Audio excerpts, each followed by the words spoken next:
On the parched edge of the Texas frontier, a young woman stumbles through the dust, with nothing but the child growing in her belly and hope flickering in her heart. Norah Wells has walked away from a life that nearly broke her, carrying secrets that could destroy the fragile future she's trying to build. When wealthy cattleman Cole Maddox finds her collapsed near his ranch, he makes a decision that will change both their lives forever. Cole has spent years building walls around his heart, protecting himself from the pain that nearly destroyed him when he lost his wife and child. But something about this desperate young mother awakens feelings he thought were buried forever. As Norah finds strength in his quiet kindness and Cole discovers purpose in protecting her, neither realizes that her past is about to catch up with them. Will love be enough to overcome the forces threatening to tear them apart? Before we jump back in, tell us where you're tuning in from. And if this story touches you, make sure you're subscribed, because tomorrow I've saved something extra special for you. Cole Maddox had been riding the northern boundary of his ranch when he spotted the crumpled figure beside the dusty road. At first glance, he thought it might be discarded clothing caught on the sagebrush, but something about the way the fabric moved in the breeze made him pull his horse to a stop.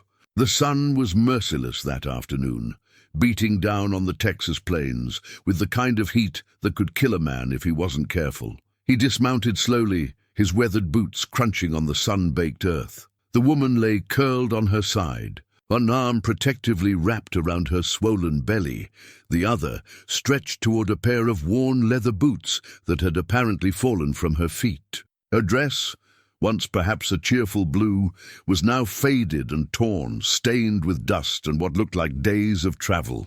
Dark hair clung to her face, damp with perspiration and exhaustion. Cole knelt beside her, noting the rise and fall of her chest, shallow but steady. She was alive, though barely conscious.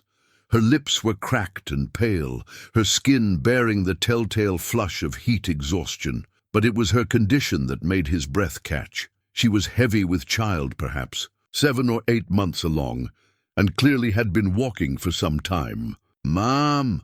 His voice was gentler than he'd used in years, rusty from disuse in anything approaching tenderness. "Mom, can you hear me?" Her eyelids fluttered, revealing eyes the color of storm clouds, gray with flecks of blue that spoke of intelligence and spirit, even in her weakened state. She tried to speak, her lips moving soundlessly before she managed a whispered, "Please." Cole had built his reputation on quick decisions and unwavering resolve. In 34 years of life, he'd learned that hesitation could cost a man everything: his cattle, his land, sometimes his life. But this decision felt different, weighted with implications he couldn't quite name. He'd avoided complications, especially those involving women, for the better part of 5 years. His ranch house had been a sanctuary of solitude, exactly the way he preferred it. Yet looking down at this young woman, seeing the way her hand instinctively protected her unborn child, even in unconsciousness, something stirred in his chest that he'd thought long dead. "You're safe now," he said. More to himself than to her. He gathered her into his arms, surprised by how light she felt despite her condition. Her head fell against his shoulder, and he caught the faint scent of lavender beneath the dust and exhaustion, a reminder that she'd once known gentler circumstances. The ride back to his ranch house took 20 minutes, Cole keeping his horse to a careful walk despite his growing concern for the woman's condition. She drifted in and out of consciousness, occasionally murmuring words he couldn't make out. Once she gripped his shirt with surprising strength and whispered, "Don't let him find me," before falling back into unconsciousness. Cole's ranch sprawled across 15,000 acres of prime Texas grassland, with a main house that reflected both his success and his solitary nature. Built of native stone and timber, it was large enough for a family, but had housed only him and his housekeeper, Maria, for the past 3 years. Maria Gonzalez had worked for the Maddox family since Cole was a boy, and at 62 she possessed both the wisdom to know when to speak and the discretion to know when silence served better. She met him at the front door before he'd even dismounted, her dark eyes taking in the situation with characteristic efficiency. "Dios mio," she breathed, crossing herself. "Bring her to the blue room, senor. I'll get water and clean linens." Cole carried the woman upstairs to the guest room that hadn't been used in years. The afternoon light filtered through lace curtains his late wife had chosen, casting gentle shadows across the polished wooden floor. He laid the woman carefully on the bed, noting how she immediately curled into herself, one hand still protecting her belly. "She's with child," Maria observed quietly, appearing at his elbow with a basin of cool water and soft cloths. "Perhaps 7 months, maybe 8. She's been walking a long time, senor. Look at her feet." Cole glanced down and felt anger rise. In his throat, the woman's feet were torn and bleeding, evidence of long miles traveled in inadequate footwear. Her worn leather boots, which he'd retrieved from the roadside, were split along the sides and offered little protection from the harsh terrain. Who would let a woman in her condition walk alone in this heat, he asked, though the question was rhetorical. He'd seen enough of the world to know that cruelty took many forms, and sometimes desperation drove people to choices that seemed impossible to understand. "Someone who didn't deserve her," Maria replied simply, beginning to clean the woman's face with gentle strokes. "We'll care for her now, senor. It's what your mother would have wanted." Cole nodded, though something tightened in his chest at the mention of his mother, another woman who'd believed in showing kindness to strangers. He watched Maria work for a moment, then quietly left the room, closing the door behind him.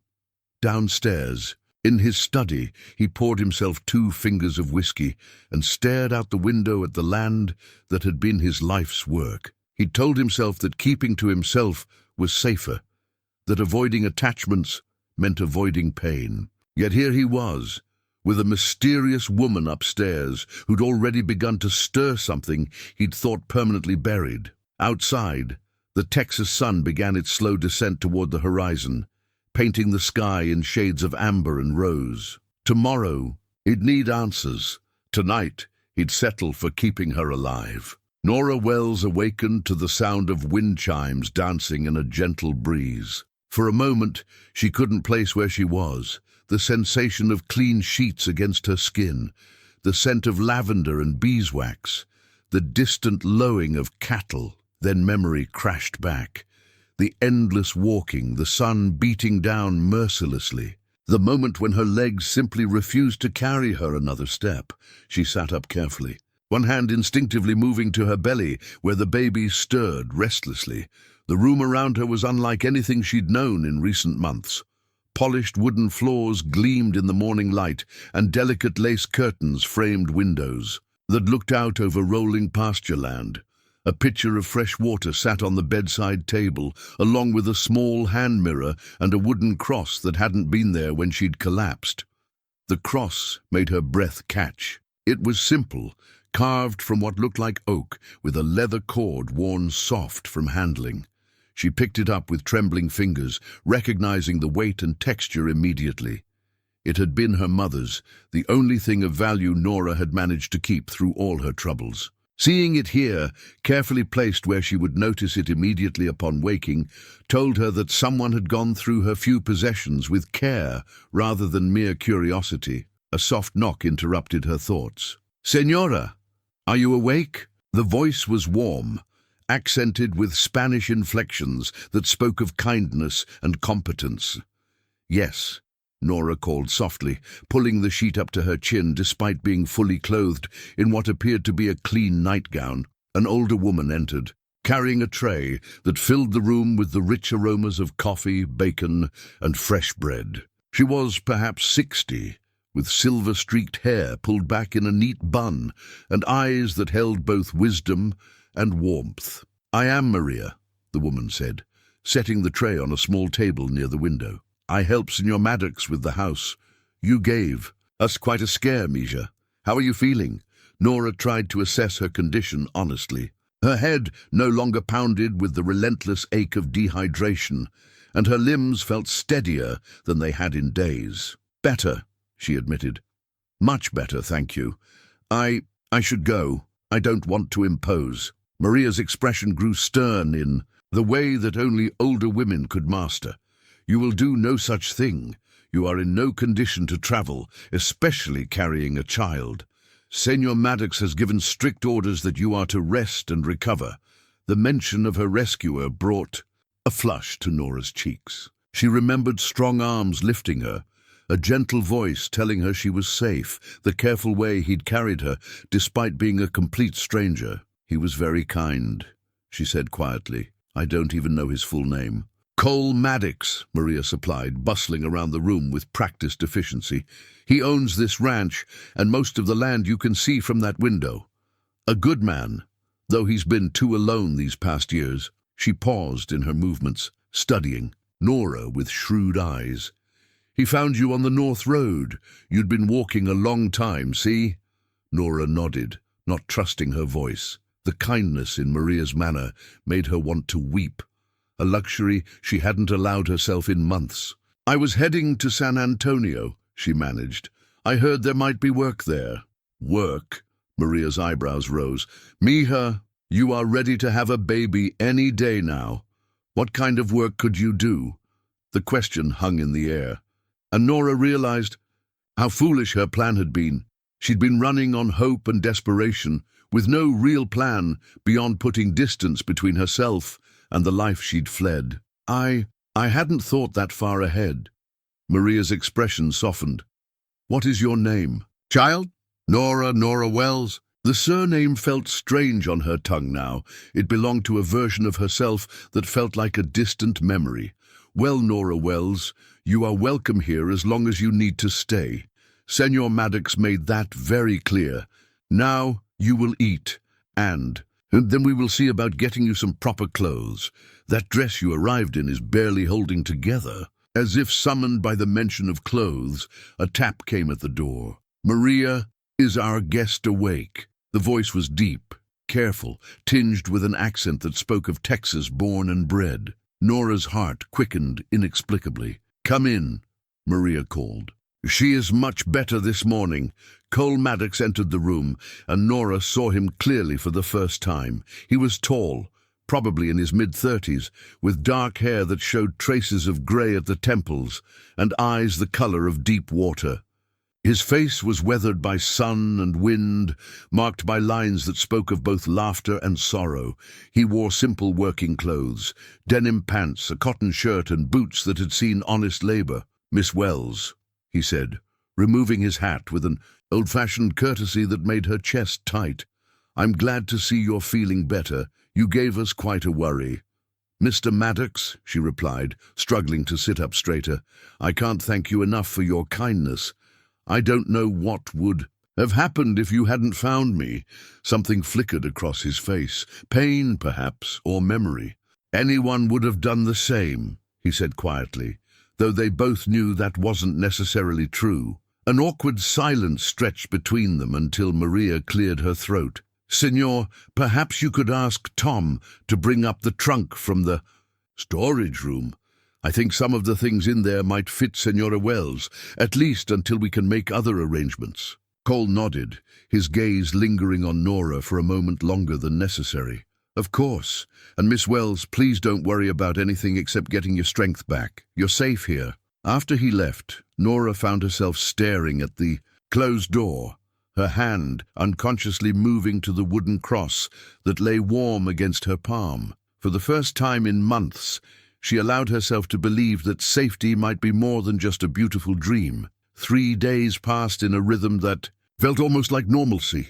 Norah found herself settling into the gentle routine of ranch life with an ease that surprised her. Each morning, she awakened to the sound of roosters crowing and the distant voices of ranch hands beginning their day. Maria would arrive with breakfast and cheerful conversation, followed by Cole's careful inquiry about her health. Always polite, always concerned, but maintaining a respectful distance that spoke of his natural reserve. On the 4th morning, Norah felt strong enough to venture downstairs. The main floor of the house revealed the same understated elegance as her room, with furniture that spoke of quality rather than ostentation. In the parlour, a stone fireplace dominated one wall, its mantel bare except for a single candlestick and what appeared to be a small face-down picture frame. She found Cole in the kitchen, sharing coffee with Maria and discussing the day's work. He rose immediately when she entered, pulling out a chair with the same old-fashioned courtesy he'd shown from the beginning. "Good morning, Miss Wells. Maria tells me you're feeling much stronger." "Please call me Norah," she said, settling carefully into the offered chair. "And yes, I feel almost human again. I was wondering—" She hesitated, not wanting to presume, but needing to contribute something to her keep. "Is there anything I could help with? Light work, perhaps? I hate being idle when everyone else is working so hard." Cole and Maria exchanged a glance that held entire conversations. "Misha," Maria said gently, "you are carrying a child. Rest is not idleness, it's necessity." "But I feel fine now," Norah insisted. "And I'm used to keeping busy. Back home, She caught herself before finishing the sentence, not ready to reveal too much about the life she'd fled. Cole leaned back in his chair, studying her with those thoughtful eyes. "What kind of work did you do before?" he asked carefully. Norah rapped, her hands around her coffee cup, drawing warmth from the ceramic. "I kept house, tended a garden, helped with the harvest when needed. My mother taught me to sew and cook. I'm not afraid of hard work, Mr. Maddox." "Cole," he corrected automatically, "and I don't doubt your willingness to work, but Maria's right. Your condition requires care." He paused, seeming to wrestle with something, "though I suppose if you're determined to keep busy, there might be small things. The vegetable garden behind the house could use attention, nothing strenuous." Maria clicked her tongue disapprovingly, but Norah felt a surge of relief. Being useful meant having purpose, and purpose made her feel less like a charity case. After breakfast, Cole showed her around the immediate grounds of the ranch house. The vegetable garden was indeed overgrown, clearly neglected since the previous growing season. Tomato plants struggled against weeds, and herb beds had become wild tangles of mint and sage. "My wife planted this," Cole said quietly, his voice carrying a weight that made Norah glance at him sharply. "She had a gift for making things grow. After she—" He cleared his throat. "Well, Maria and I haven't had much time for it." It was the first time he'd mentioned a wife, and Norah felt something twist in her chest, not quite jealousy, but a recognition of loss that resonated with her own experiences of losing precious things. "What was her name?" she asked softly. "Catherine." "Katie." His voice softened when he said it. "She would have liked you, I think. She always said a person's worth could be measured by how they treated those who couldn't help them in return." The comment carried layers of meaning that made Norah's cheeks warm. Before she could respond, the sound of approaching horses drew their attention. 3 riders were coming up the main drive, moving at an easy pace that suggested a social visit rather than urgent business. "The Hendersons," Cole said, his tone shifting to something more guarded. "Our neighbors to the east." Norah instinctively stepped closer to Cole as the riders approached. The lead rider was a man of perhaps 45, with the bearing of someone accustomed to respect. Beside him rode a woman of similar age, elegantly dressed despite the practical demands of riding, and a younger woman who might have been their daughter. "Cole!" the man called out as they drew near.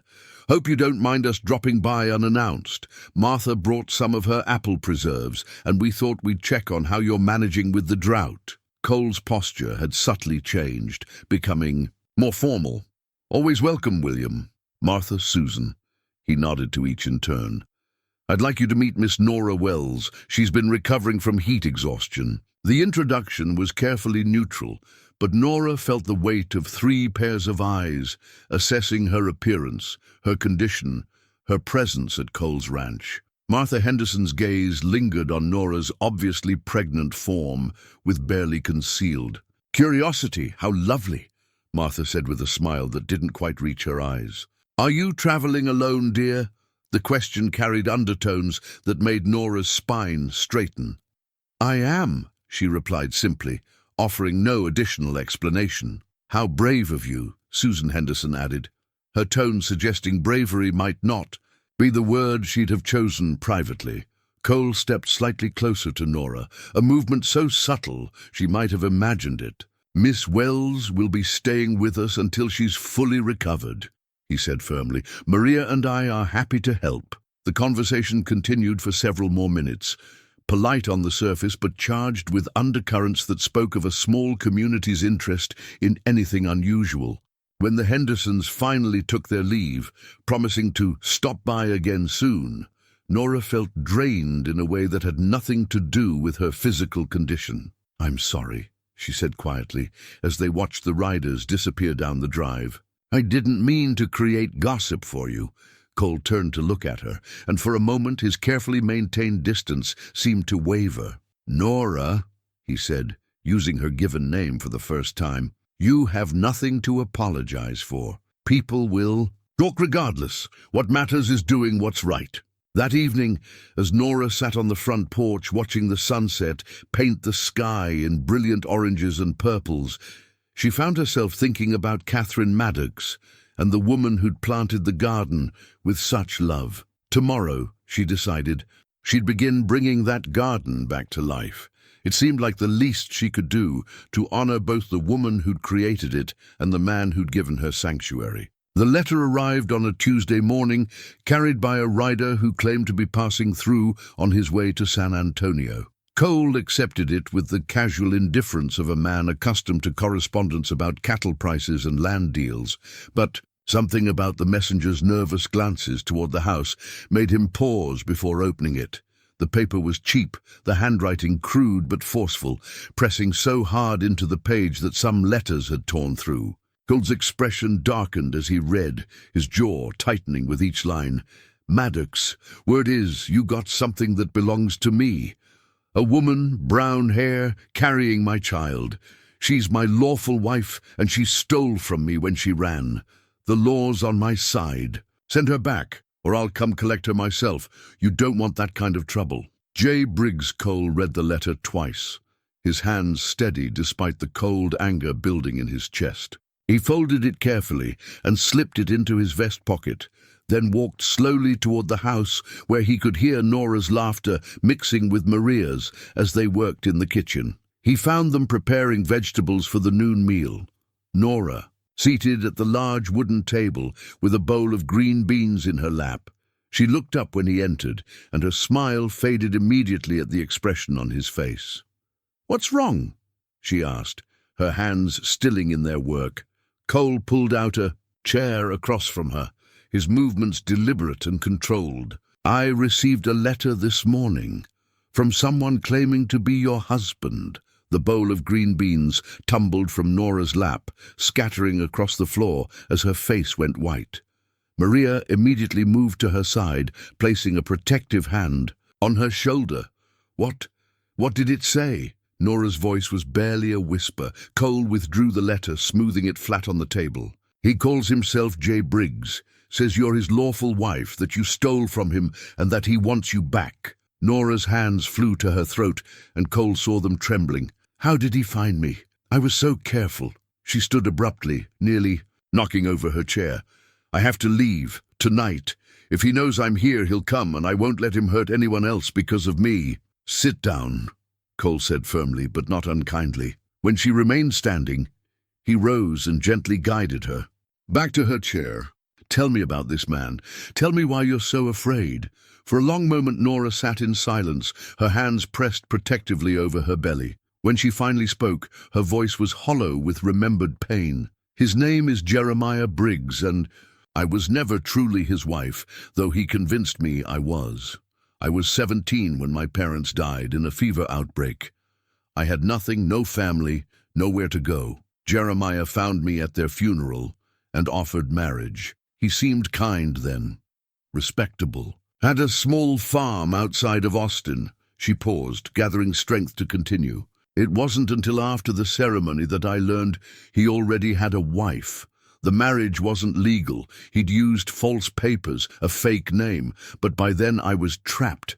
He kept me like a prisoner, told me if I ever tried to leave, he'd have me. Arrested for theft and adultery.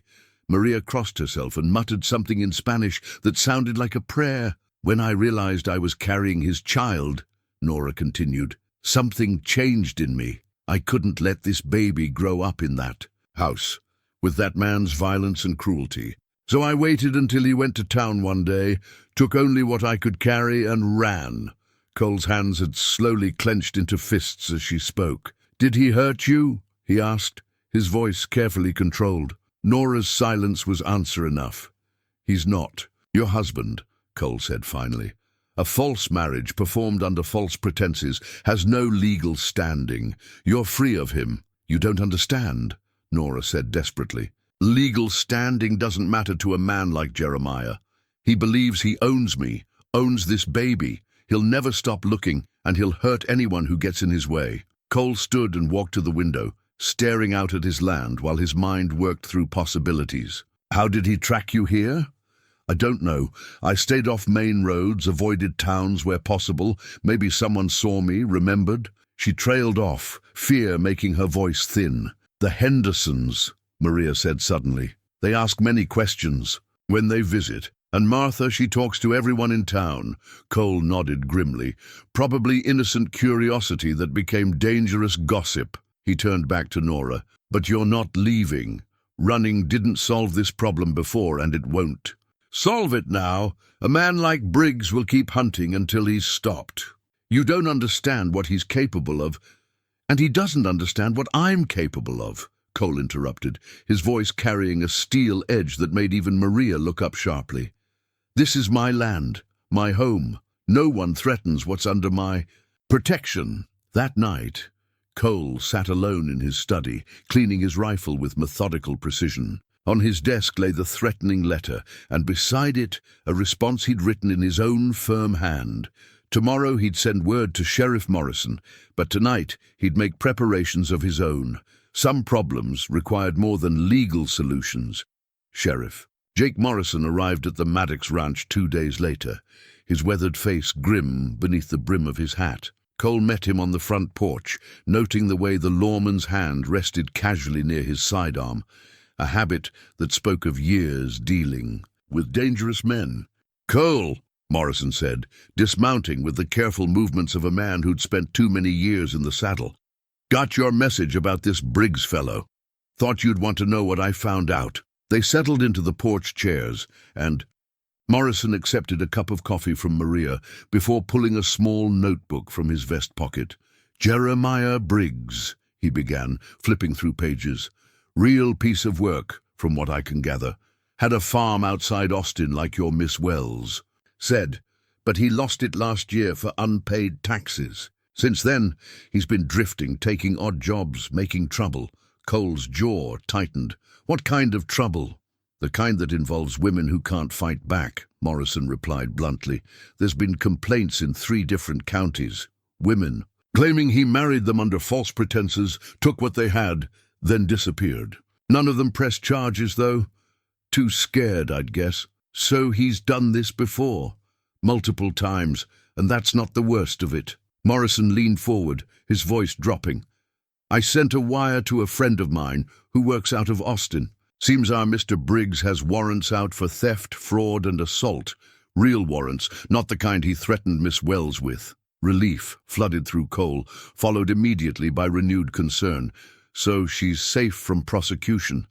But he's still dangerous. More dangerous than she probably knows. Jake, my contact in Austin, says Briggs has been asking questions around there about a pregnant woman heading west, offering money for information. That kind of desperation usually means a man's at the end of his rope, as if summoned by their conversation. Norah appeared in the doorway, her face pale but determined. Sheriff Morrison, I heard you'd come. Is there news? Morrison rose respectfully, removing his hat. Ma'am, nothing you need to worry about. Just discussing some legal matters with Cole here. "Please don't treat me like a child," Norah said firmly, moving to stand beside Cole's chair. "This is my life, my danger. I have a right to know what we're facing." Cole looked up at her, struck by the quiet strength in her voice. Despite her fear, despite being heavily pregnant and far from any family, she was demanding to face the truth rather than hide from it. "She's right, Jake. Tell her what you told me." Morrison glanced between them, then nodded. "Miss Wells, I won't lie to you. This man is dangerous, and he's actively hunting for you, but the good news is that legally you're in the clear. The marriage wasn't valid, you've committed no crimes, and he's the one with warrants out for his arrest. That won't stop him from coming," Norah said quietly. "No, ma'am, it probably won't, but it means when he does, we'll be ready for him." Morrison's hand brushed his badge, the silver star catching the afternoon light. "I've already sent word to my deputies to be on the lookout, and Cole here tells me you're planning to stay put rather than run again." Norah glanced down at Cole, something passing between them that made the sheriff's eyebrows rise slightly. "Yes," she said, "I'm tired of running, and I won't let fear make decisions for my child anymore." "That's wise," Morrison said. "Men like Briggs count on fear to keep their victims compliant. Standing your ground with good people around you is your best chance at ending this permanently." After the sheriff left, Cole and Norah stood together on the porch, watching the dust cloud from his horse fade into the distance. The afternoon sun was gentler now, casting long shadows across the ranch yard where Cole's men went about their daily work. "Are you frightened?" Cole asked quietly. "Terrified," Norah admitted, "but also relieved in a strange way. For months, I've been looking over my shoulder, jumping at every sound. At least now I know he's coming, and I'm not facing it alone." Cole turned to study her profile, noting the way she held herself, straight-backed despite her advanced pregnancy, her chin lifted with quiet defiance. "You're stronger than you know," he said. "I have to be. This baby deserves a mother who fights for her future, not one who spends her life running from the past." That evening, as Cole made his rounds, checking the security of the ranch, he reflected on how much had changed since he'd found Norah on that dusty road. His carefully ordered solitary life had been turned upside down, filled with complications he'd spent years avoiding. Yet as he thought about her quiet courage, her determination to protect her unborn child, he realized he wouldn't trade this disruption for all the peaceful solitude in Texas. Some things, he was beginning to understand, were worth fighting for. The baby blanket began as an accident. Norah had been sitting in the parlor, trying to mend a tear in one of her borrowed dresses, when her needle slipped and drew blood from her finger. As she pressed a scrap of cloth to the small wound, she found herself studying the fabric. Soft, cotton in a pale yellow that reminded her of spring sunshine. "That would make a lovely baby blanket," Maria observed, entering with fresh tea and biscuits. "The color is perfect, suitable for either a son or daughter." Norah looked down at the fabric with new eyes. In all her months of pregnancy, she'd been so focused on survival that she'd given little thought to preparing for the baby's arrival. Now, for the first time, she allowed herself to imagine holding her child, wrapping the tiny form in something made with her own hands and filled with love rather than fear. "I haven't done much sewing lately," she admitted, "but I suppose I could try." "I have more fabric upstairs," Maria said eagerly. "And thread, needles, whatever you need. It would be good to keep your hands busy." Over the following days, the blanket became Norah's constant companion. She worked on it in the mornings while Cole tended to ranch business, in the afternoons while Maria prepared meals, and in the evenings as the three of them sat together in the parlor. The repetitive motion of stitching soothed her nerves and gave her restless energy a productive outlet. Cole often watched her work, though he tried to be subtle about it. She'd catch him glancing up from his ledgers or his own mending, his eyes following the movement of her needle with an expression she couldn't quite decipher. "My mother made blankets," he said one evening, breaking the comfortable silence that had settled over them. She said every stitch was a prayer for the child. Who would use it? Norah's hands stilled. What was she like? Strong, practical, she could deliver a calf, cure a fever, and make the best apple pie in 3 counties all in the same day. His voice carried the warmth of cherished memory. She died when I was 19, pneumonia that came on sudden like. My father followed her 6 months later. Some said it was his heart, but I think he just couldn't figure out how to live without her. I'm sorry, Norah said softly. They sound like they loved each other very much. 32 years together. Never heard them raise their voices to each other, not once. He paused, then added quietly, I thought I'd have that kind of marriage with Katie. It was the most he'd ever said about his late wife, and Norah sensed the trust it represented. How long were you married? 3 years. She died giving birth to our son. He only lived 2 days. The words came out flat, matter of fact, but Norah could hear the old pain beneath them. Oh, Cole. She set down her sewing and reached across the space between their chairs to touch his hand. I'm so sorry. His fingers closed around hers, warm and calloused from years of hard work. It's been 5 years now. Most days I can remember the good times without the grief overwhelming everything else, but sometimes the missing hits you like a physical blow. Norah finished for him. I understand. They sat in silence for a while, her hand in his, both lost in memories of losses that had shaped them. Finally, Cole spoke again. Is that why you're not afraid of childbirth? Because you've already lost so much that one more risk doesn't matter? Norah considered the question carefully. No, she said finally.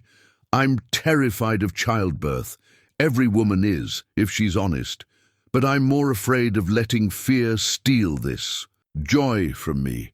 This baby. She placed her free hand on her belly, where the child was moving restlessly. This baby is the first purely good thing that's happened to me in 2 years. I won't let Jeremiah's shadow fall across that.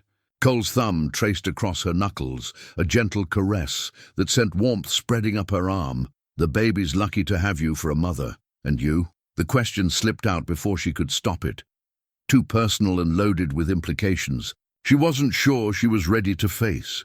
Cole's eyes met hers across the small space between them. And me? What? Nothing, she said quickly, trying to pull her hand away, but he held it gently. Ask me, he said quietly. Norah's heart hammered against her ribs. Will you, when the baby comes, will you help me love this child enough to make up for not having a father? Something shifted in Cole's expression, a wall coming down that she hadn't even realized was there. Norah, he said, his voice rough with emotion, that baby will never lack for love or protection as long as I draw breath. I promise you that. The weight of that promise settled between them, changing something fundamental in their relationship. They were no longer just rescuer and rescued, no longer just temporary allies against a common threat. They were becoming something else, something that didn't yet have a name, but felt as real and solid as the Texas earth beneath their feet. That night, as Norah worked on the baby blanket by lamplight, she found herself stitching not just fabric, but hope itself into every careful seam.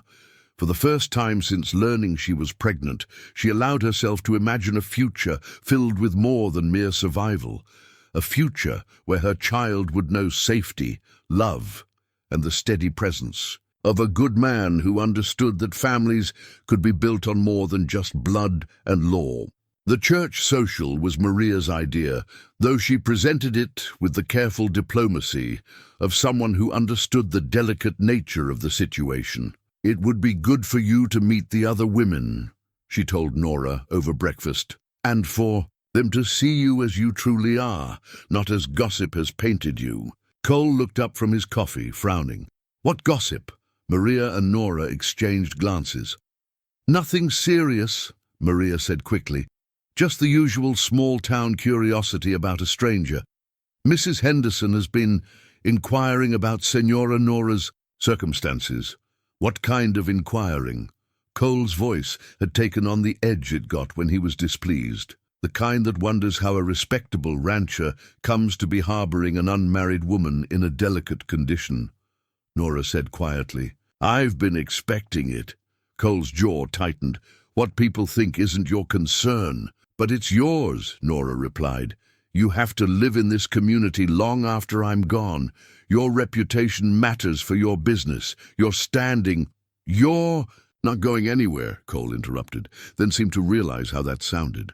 I mean, not until you're ready, not until it's safe. The church social was held in the schoolhouse, a modest building that served multiple purposes for the scattered community. When Cole helped Norah down from the wagon, she felt the weight of curious stares from the dozen or so families already gathered. Her borrowed dress, one of the better ones from the mysterious trunk Cole had brought down from storage, fit reasonably well despite her advanced pregnancy, but she still felt conspicuous. Remember, Maria whispered as they approached the building, you belong here as much as anyone. The land deed, tucked safely in Cole's vest pocket, seemed to radiate reassurance. He'd shown it to her the night before, the official document that proved his ownership of the ranch, his place in this community. This land has been in my family for 15 years, he'd said. My father built the foundation, and I've expanded it. No one questions my right to be here, and they shouldn't question my right to offer shelter to someone in need. Inside the schoolhouse, tables groaned under the weight of contributed dishes. The air was filled with the mingled aromas of cornbread, roasted chicken, and apple pie.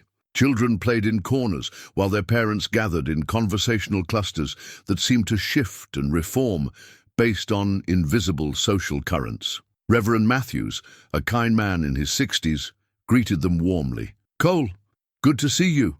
And, this must be Miss Wells. Maria has told us so much about you. Reverend, Norah replied, grateful for his genuine smile.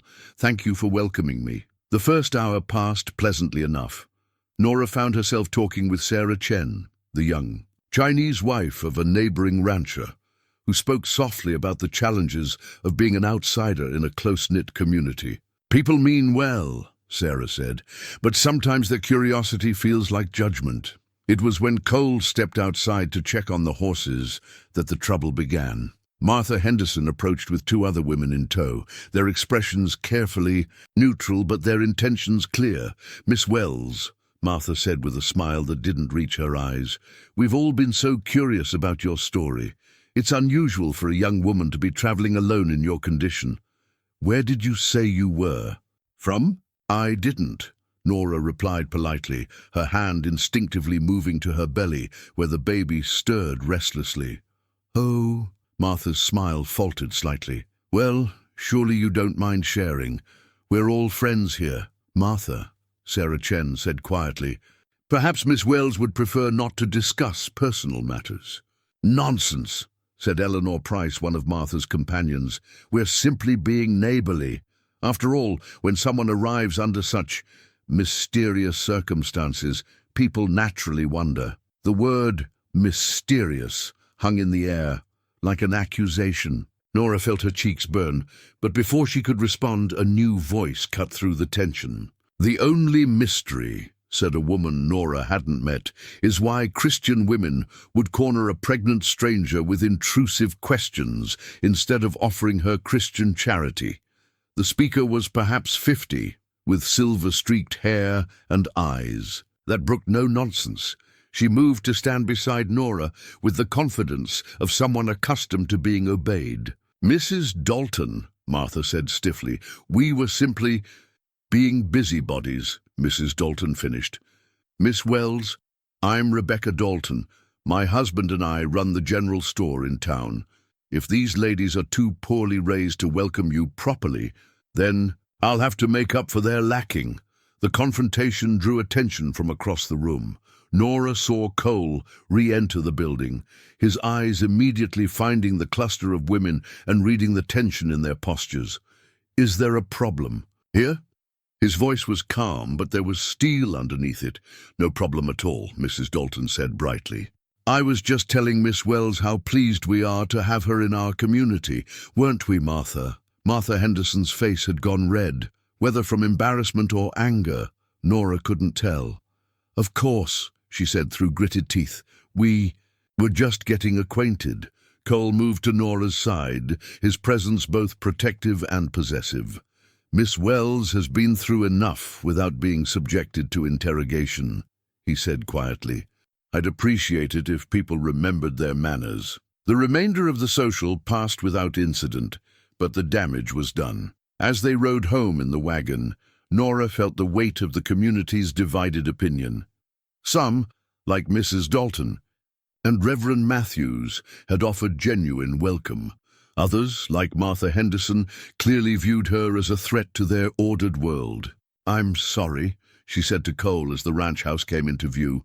"I've made things difficult for you." Cole was quiet for a long moment, then said, "My mother used to say that you could judge a person's character by how they treated those who were down on their luck. Today, a lot of people showed their true character. Some I'm proud to call neighbors. Others," he shrugged, "others I'll remember next time they come asking for favors." That night, as Norah worked on her baby blanket, she reflected on the day's events.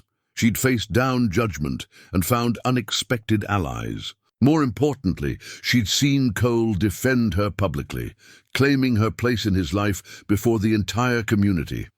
It was a step that couldn't be taken back, a declaration that changed everything between them. The evening after the church social, Cole found Norah sitting alone on the front porch, her unfinished baby blanket forgotten in her lap as she stared out at the star-filled sky. The night air carried the scent of sage and the distant sound of cattle settling for the night, but there was a melancholy in her posture that made him pause in the doorway. "Mind if I join you?"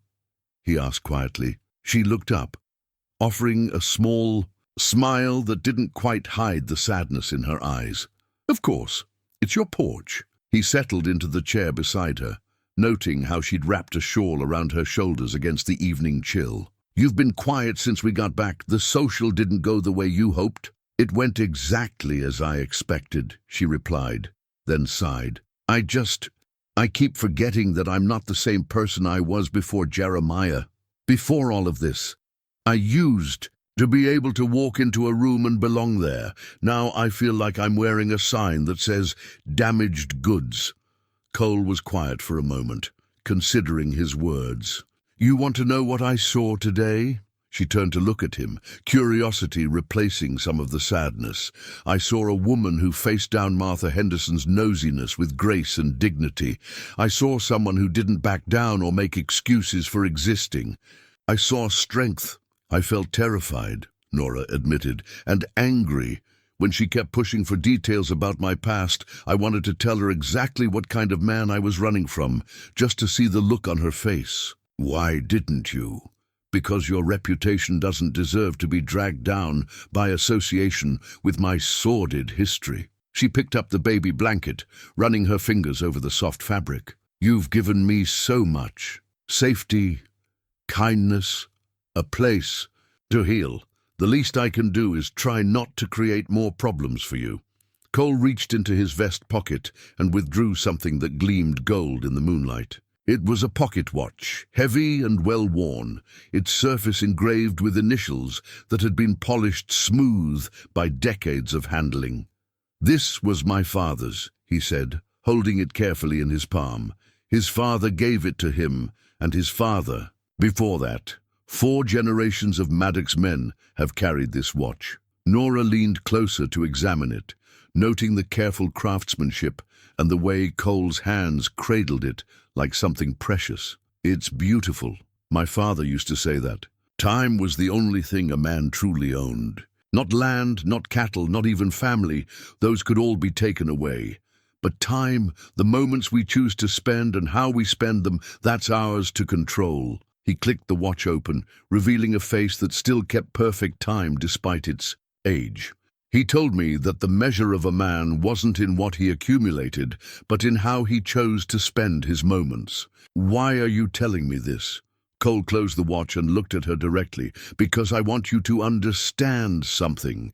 Every moment I've spent with you, every day you've been here, has been my choice. Not obligation, not charity. Choice. You haven't imposed on my life, Norah. You've enriched it. The words hung between them, loaded with implications that made Norah's heart race. Cole, I know it's complicated, he continued, his voice soft but steady. I know there are a dozen reasons why this doesn't make sense. You're still healing from what Briggs put you through. You're about to have a baby. There's danger coming that we still have to face. But I need you to know that when I look at you, I don't see damaged goods. I see a woman who fought her way out of hell to protect her child. I see someone who makes Maria laugh again, who brought life back to Katie's garden, who sits on my porch in the evening and makes this house feel like a home again.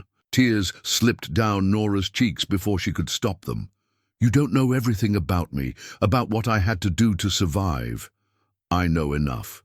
He reached over and gently took her hand, his thumb brushing across her knuckles in the gesture that had become familiar between them. I know you're brave and kind and stronger than you think you are. I know you make the best cornbread Maria's ever tasted, that you hum when you're working in the garden, and that you read to the baby every night before bed. You've noticed all that?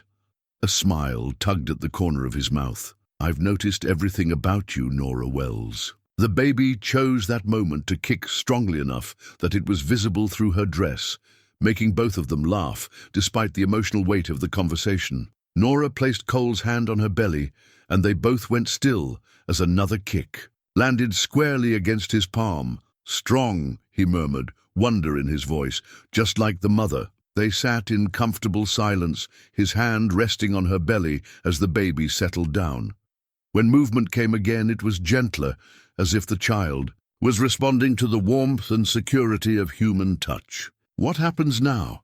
Norah asked quietly. Now we take it one day at a time, Cole replied. We face whatever comes together, and we trust that the rest will sort itself out. And if Jeremiah comes? Cole's expression hardened.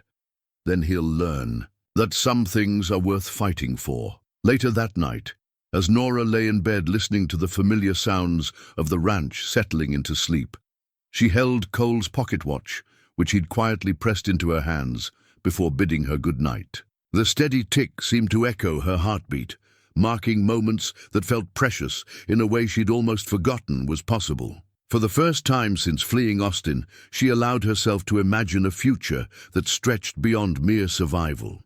A future where she might belong somewhere not just as a refugee seeking shelter, but as someone whose presence was genuinely wanted. The thought was both thrilling and terrifying, but as she felt the baby stir gently within her, she decided that perhaps it was time to choose hope over fear. Dr. Samuel Harrison arrived at the ranch on a crisp October morning, his medical bag, and serious expression immediately putting everyone on edge. Cole had sent for him after Norah experienced what she'd described as unusual pains during the night, sharp, cramping sensations that had left her pale and shaken. It's probably nothing, she'd insisted, when Cole suggested summoning the doctor. Women have been having babies for thousands of years without doctors hovering over them. But Cole had seen the worry in Maria's eyes, and his own fear had made the decision for him.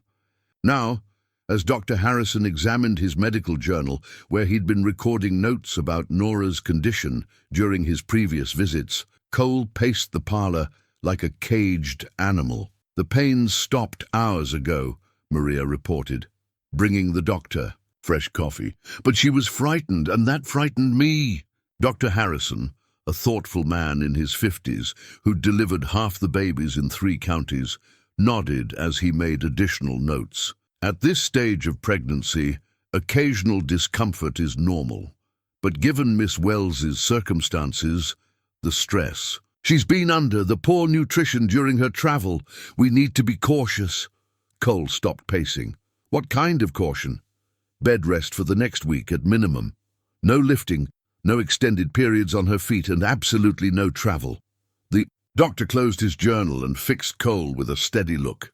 She's at a critical point. The baby could come early if she's not careful, and an early baby faces challenges that a full-term child doesn't. The words hit Cole like a physical blow. He'd been so focused on the external threat from Jeremiah Briggs that he'd barely considered the medical risks Norah faced, the memory of Katie's difficult labor, the way everything had gone wrong so quickly, crashed over him with renewed force. Will she be all right? The question came out rougher than he'd intended. Dr. Harrison's expression softened. Cole, I've known you since you were a boy. I delivered you for that matter, and I was there when you lost Katie and the baby. I understand your concern, but Miss Wells is not Katie. She's younger, stronger, and despite everything she's been through, she's fundamentally healthy. We just need to be careful. After the doctor left with strict instructions and promises to return in 3 days, Cole found himself standing outside Norah's room, afraid to go in. The fear that had been his constant companion since Katie's death felt magnified now, threatening to overwhelm the careful control he'd built around his emotions. He knocked softly and entered to find Norah propped up in bed, her baby blanket spread across her lap as she worked on the intricate border stitching. She looked up when he entered, and he saw his own worry reflected in her eyes. Dr. Harrison says I'm to be an invalid for the next week, she said, attempting lightness that didn't quite hide her concern. I told him I feel fine, but apparently my opinion doesn't count for much in medical matters. Cole pulled a chair closer to the bed and sat down heavily. He's just being cautious. That's what we pay doctors for. Cole. Her voice was gentle but firm. You look like you've seen a ghost. What aren't you telling me? For a long moment, he stared at his hands, struggling with how much to reveal. Finally, he looked up at her. Katie had pains like yours. Early labor pains, the doctor called them. He told us to be careful, to rest, that everything would probably be fine. Understanding dawned in Norah's eyes, but it wasn't fine. She went into labor 6 weeks early. The baby was too small, too weak. And Katie, he swallowed hard. The bleeding wouldn't stop. There was nothing anyone could do. Norah set down her sewing and reached for his hand. I'm not Katie. She said softly, echoing the doctor's words.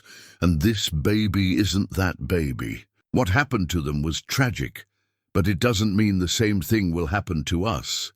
But it could. The admission felt like tearing something open inside his chest. I've spent 5 years convincing myself that I could live with loss because I'd already survived the worst of it. But the thought of losing you, of losing this baby, he shook his head. I don't think I could survive it again. Then we won't let it happen. Her voice carried a quiet determination that made him look up at her. We'll follow the doctor's orders. I'll rest, I'll be careful, and when this baby comes, it will be healthy and strong because we did everything right. You can't promise that. No, she agreed. But I can promise that I'll fight for this child with everything I have. And I can promise that whatever happens, you won't face it alone. The simple sincerity of her words broke something loose in his chest. He brought her hand to his lips, pressing a gentle kiss to her palm. I love you, he said, the words escaping before he could stop them. I know it's too soon. I know the timing is terrible, but I needed you to know. Tears spilled down her cheeks, but she was smiling. I love you too, she whispered. I have for weeks now, but I was afraid to say it, afraid it would disappear if I said it out loud. It won't disappear, Cole said firmly. Whatever else happens, that's real. They sat together in the quiet afternoon. Light, her hand in his, both of them aware that they'd crossed a line that couldn't be uncrossed. Love, once acknowledged, changed everything. The stakes, the risks, the depth of potential loss. But it also brought a strength that neither had possessed alone. That evening, as Cole sat in his study reviewing ranch accounts, he found his concentration broken repeatedly by thoughts of Norah upstairs. Every creak of the house made him listen for sounds of distress. Every hour that passed felt both too long and too precious. He'd built his life around control, around managing risks and avoiding situations that could lead to the kind of devastation he'd experienced before. But love, he was learning, made cowards of careful men and heroes of ordinary ones. Whatever was coming, whether it was Jeremiah Briggs, complications with the birth, or simply the challenge of building a life together, he would face it. Because some things were worth the risk of everything. The wanted poster arrived with the morning mail, delivered by a nervous-looking postal clerk who seemed eager to be away from the Maddox ranch as quickly as possible. Cole found it among the usual correspondence, bills, livestock reports, and a letter from his banker in San Antonio, but the rough paper and crude printing of the poster stood out like a curse word in a prayer book. Wanted, Jeremiah Briggs. The photograph was grainy, but the face was unmistakably brutal. Heavy jaw, small, eyes that seemed to look right through the camera with cold calculation. Below the image, details of his crimes were laid out in stark black type. Fraud, assault, theft, and now the addition that made Cole's blood run cold. Suspected in the disappearance of his common-law wife, Norah Wells, believed to be carrying his child. Dios mío, Maria breathed over his shoulder, crossing herself as she read. He's telling people she's missing, that she didn't leave willingly. Cole's hands tightened on the paper. It's clever, he said grimly. If he can convince people that Norah was kidnapped or is being held against her will, he can position himself as the concerned husband trying to rescue his wife. But the sheriff knows the truth. Sheriff Morrison knows the truth. But this poster will travel to places where Morrison has no authority. It changes the game entirely. The sound of footsteps on the stairs made them both look up as Norah appeared, moving carefully but determinedly, despite Dr. Harrison's orders to rest. She'd been growing restless after 3 days of enforced bed rest, and Cole suspected she'd been listening at the top of the stairs. "What changes the game?" she asked, then saw the poster in Cole's hands. Her face went white. "Oh." Cole moved quickly to steady her as she swayed slightly. "Sit down," he ordered, guiding her to a chair. "You're supposed to be resting." "How can I rest when—" She gestured at the poster, her voice rising. "He's made me into a victim in his own story. Look at that wording. Disappearance of his common-law wife. He's painted himself as the wronged husband and me as either dead or a prisoner. Which gives him legal cover to rescue you," Cole said, understanding the full implications. "If local law enforcement in other towns believes you've been kidnapped, they might actually help him." Maria poured Norah a cup of tea with hands that shook slightly. "What do we do, senor?" Before Cole could answer, the sound of approaching horses drew their attention to the window. 3 riders were coming up the main drive at a pace that suggested urgency rather than a social call. Cole recognized Sheriff Morrison's distinctive grey mare, but the other 2 riders were strangers. "Jake's brought company," Cole observed, his hand instinctively moving to check that his sidearm was in place. "Norah, go upstairs now." "I'm not hiding in my room like a child." "You're not hiding. You're protecting yourself and the baby. There's a difference." His voice carried an authority that brooked no argument. "Please." Reluctantly, Norah made her way back upstairs, though Cole suspected she'd position herself where she could hear everything that transpired. Sheriff Morrison dismounted with his usual careful efficiency, but the tension in his shoulders told Cole this wasn't a routine visit. The 2 men with him wore badges from different jurisdictions, one from Austin, the other from a county Cole didn't recognize. "Cole," Morrison said without his usual pleasantries, "we need to talk. These gentlemen are Deputy Marshal Williams from Austin and Sheriff Garrett from Williamson County. They're here about the Briggs situation." Deputy Marshal Williams stepped forward, a lean man with sharp eyes and the bearing of someone accustomed to difficult conversations. "Mr. Maddox, we understand you're currently providing shelter to a woman named Norah Wells." "I am," Cole replied carefully. "What's your interest in Miss Wells?" "We've received reports that she may be in danger," Sheriff Garrett said, producing a copy of the same wanted poster Cole had received. "Her husband has filed a missing person report, claiming she was taken against her will by persons unknown." "Her husband," Cole repeated, his voice level despite the anger building in his chest. You mean Jeremiah Briggs, the man who's wanted, on multiple warrants for fraud and assault? Marshal Williams nodded.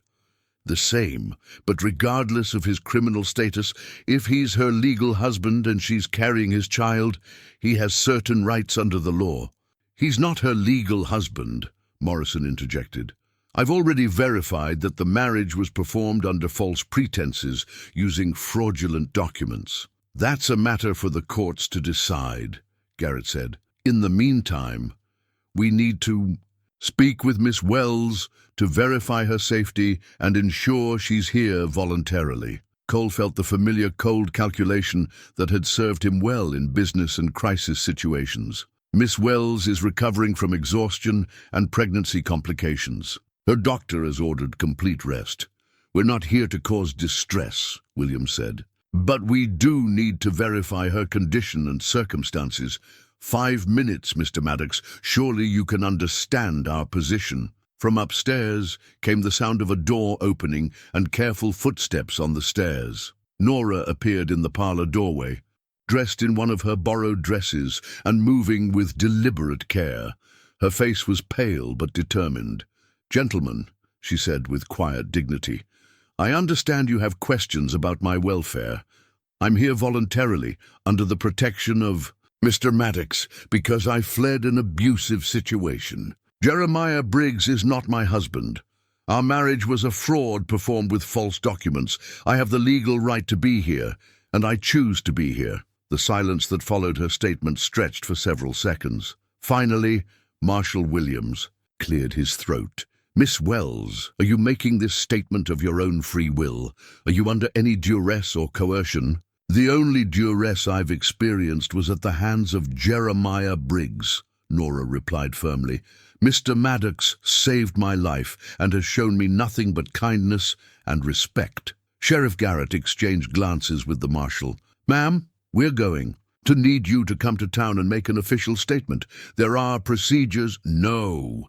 Cole's voice cut through the request like a blade. Miss Wells is under doctor's orders for complete rest. Any statements can be taken here with witnesses present, or they can wait until her doctor clears her for travel. The tension in the room was palpable as the three lawmen considered their options. Finally, Marshal Williams nodded slowly. Very well. We'll arrange for a statement to be taken here tomorrow with proper witnesses and documentation.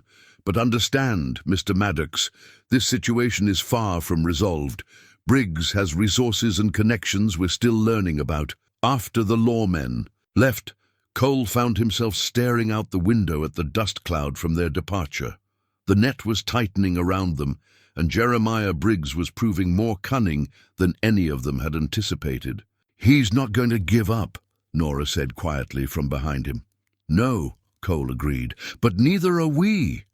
The loaded rifle leaning against Cole's bedroom wall had become a constant presence, cleaned and ready each night before he slept. He'd positioned it where he could reach it quickly in the darkness, and the weight of its necessity pressed against his consciousness like a stone in his chest. It wasn't just preparation anymore, it was a promise. 3 days had passed since the visit from the marshals, and the official statement had been taken with all proper procedures observed.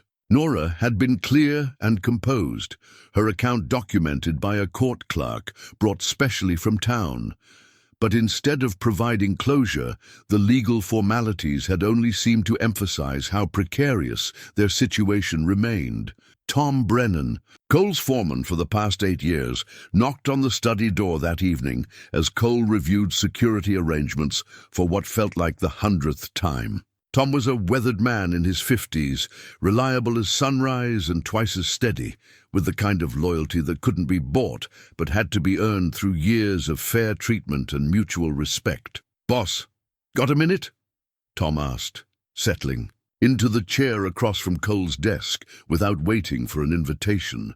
"The boys and I been talking about this Briggs fellow and what's likely to happen when he shows up."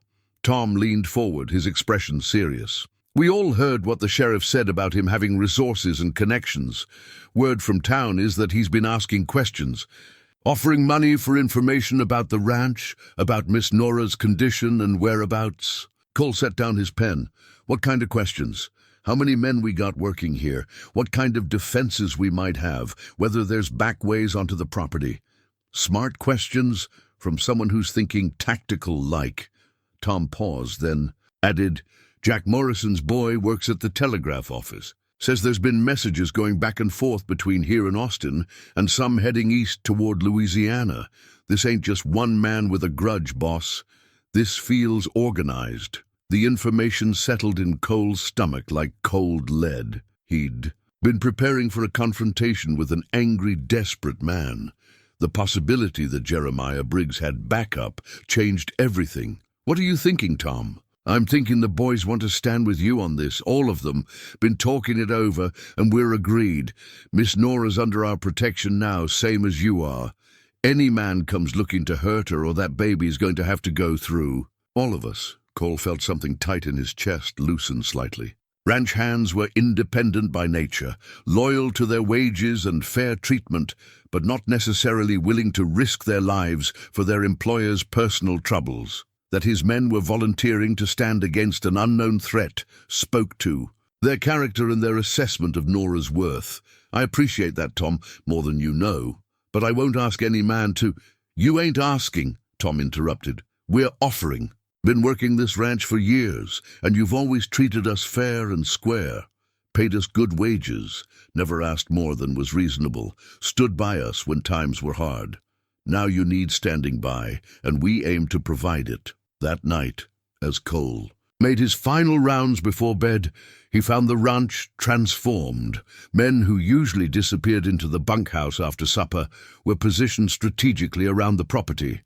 Jake Wilson had volunteered for first watch at the main gate, while Pete Rodriguez took position near the horse corral, where he had clear sightlines in 3 directions. Even old Charlie Hayes, who was nearing 60 and should have been settling into retirement, had insisted on taking a shift watching the back approaches to the house. Cole found Norah in the parlor, working on her baby blanket by lamplight, despite Maria's protests that she should be resting.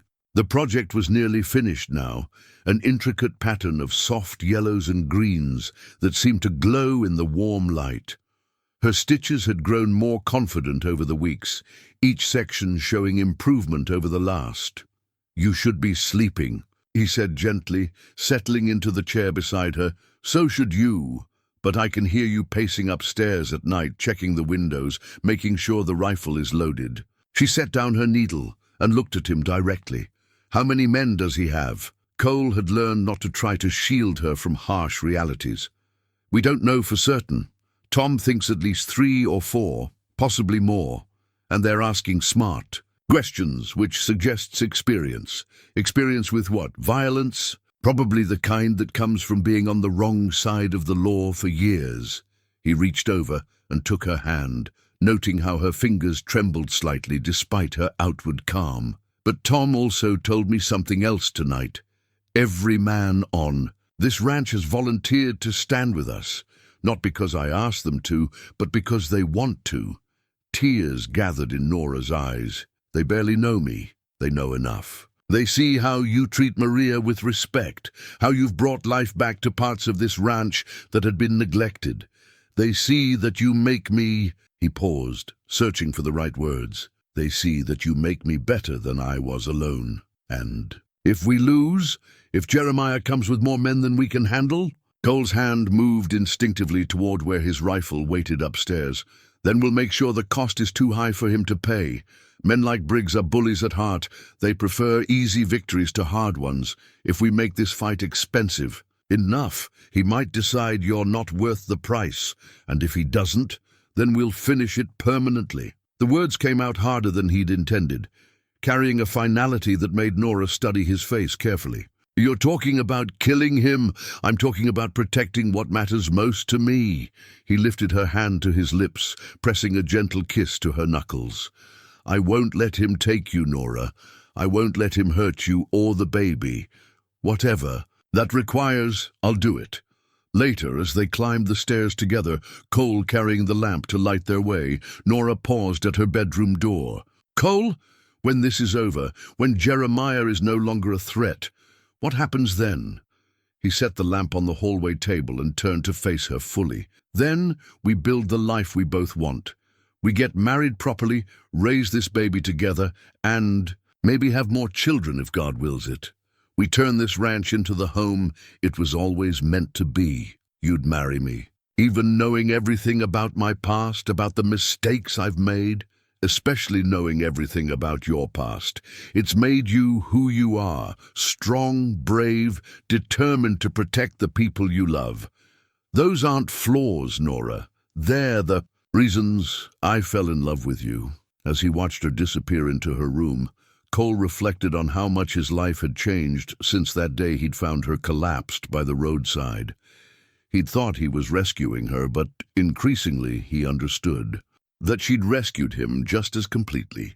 Tomorrow would bring whatever challenges it brought, but tonight, for the first time in years, he fell asleep planning for a future instead of just surviving the present. The marriage certificate arrived in the most unlikely way, tucked inside. A worn leather satchel carried by a woman who looked like she hadn't slept in days. Mary Catherine Sullivan dismounted from her exhausted horse with the careful movements of someone who'd ridden hard and long, her travel-stained dress and hollow. Eyes speaking of desperation that matched Norah's own memories.